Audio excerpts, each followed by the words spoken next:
Salam sejahtera bagi kita semua. Perkenalkan, kami dari kelompok 11, mata kuliah strategi konseling, materi strategi pengambilan keputusan.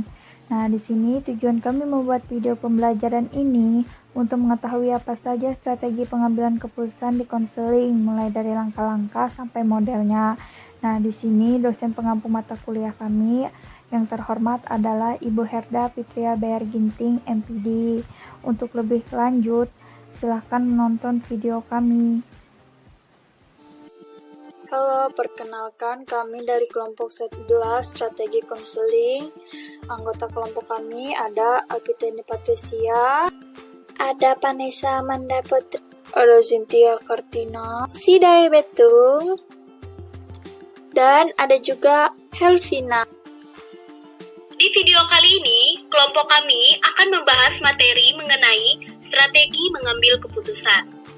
Saya, Vanessa Amanda Putri, NIM 193030 216032. Jadi, dalam strategi mengambil keputusan, ada proses pengambilan keputusan yang dibagi menjadi 8 bagian, yaitu yang pertama ada rasional strategi, kedua menentukan persoalan, ketiga, menemukan alternatif, keempat, mengumpulkan informasi, kelima, memproses informasi, keenam, merumuskan kembali tujuan dan memiliki rencana, ketujuh, mengimplementasikan dan mengevaluasi rencana, dan yang kedelapan, terminasi.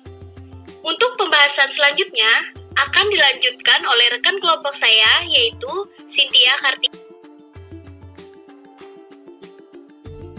Hai, perkenalkan nama saya Cynthia Kartina, NIM saya 193020216020. Di bagian B, model-model pengambilan keputusan, saya akan menyebutkan 6 model, yaitu yang pertama, model otoriter, yang kedua, model laissez-faire, yang ketiga, model matematis, yang keempat, model rangkaian gelat, yang kelima, model traits dan faktor, dan yang keenam, yang terakhir, pengambilan keputusan yang dibantu oleh komputer.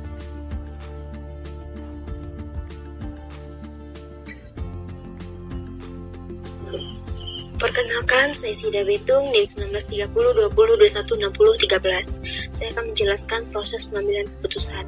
Pengambilan keputusan adalah suatu keterampilan dan dapat dipelajari, dimodifikasi, dan proses konseling menyajikan suatu situasi yang ideal bagi konselor untuk membantu konselor belajar mengambil keputusan. Adapun langkah-langkah pengambilan keputusan, yang pertama, rasional strategi, yang kedua, menentukan persoalan, yang ketiga, secara bersama-sama konselor dan konseli mengidentifikasi alternatif yang tersedia dan dapat diterima oleh konseli.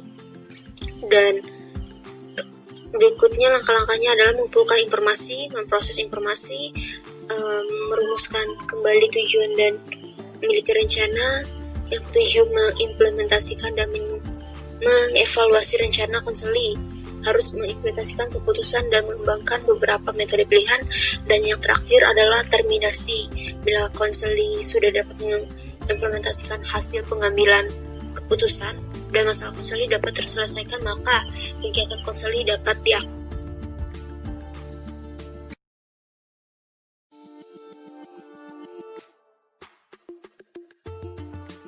Saya Sidae Betung, NIM 193020216013. Saya akan menjelaskan proses pengambilan keputusan. Pengambilan keputusan adalah suatu keterampilan dan dapat dipelajari, dimodifikasi, dan proses konseling menyajikan suatu situasi yang ideal bagi konselor untuk membantu konseling belajar mengambil keputusan. Ada beberapa langkah pengambilan keputusan, yaitu salah satunya rasional strategi, yang kedua itu menentukan persoalan dan memproses informasi, dan yang saya ambil bagian terakhir yaitu terminasi.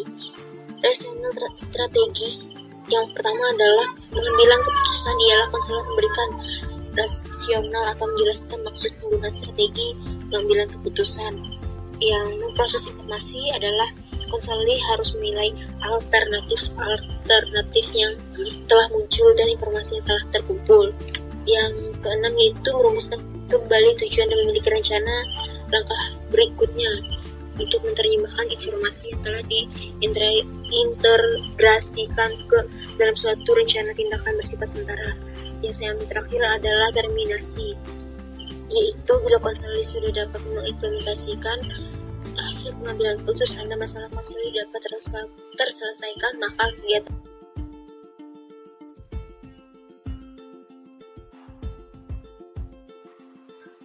Nama Helpina NIM AIP 117032. B. Model-model pengambilan keputusan. Suatu model dapat membantu konseli dan konselor dalam menentukan langkah-langkah apa yang diperlukan dan informasi-informasi apa yang dibutuhkan sehubung dengan pengambilan keputusan. Berikut beberapa model yang telah dikembangkan untuk memahami proses pengambilan keputusan. Yang pertama, model otoriter, yaitu seorang ahli memberi nasihat kepada pengambil keputusan. Yang kedua, model laissez, model bebas atau laissez-faire, di mana individu yang menulis sedikit sekali memberi informasi atau pengarahan. Yang ketiga, model matematis, yaitu mengambil keputusan dengan cara, kemungkinan, atau probabilitas.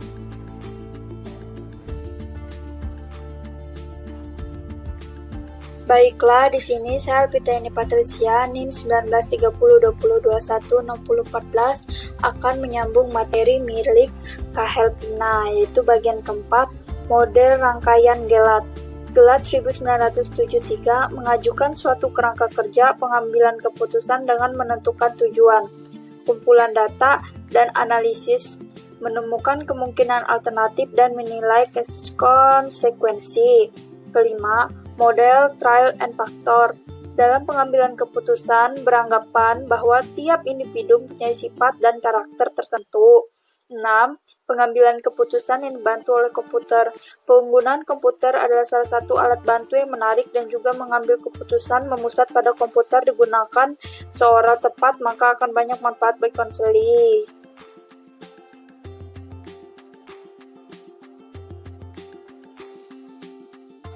Baiklah, terima kasih telah mendengarkan video pembelajaran kami.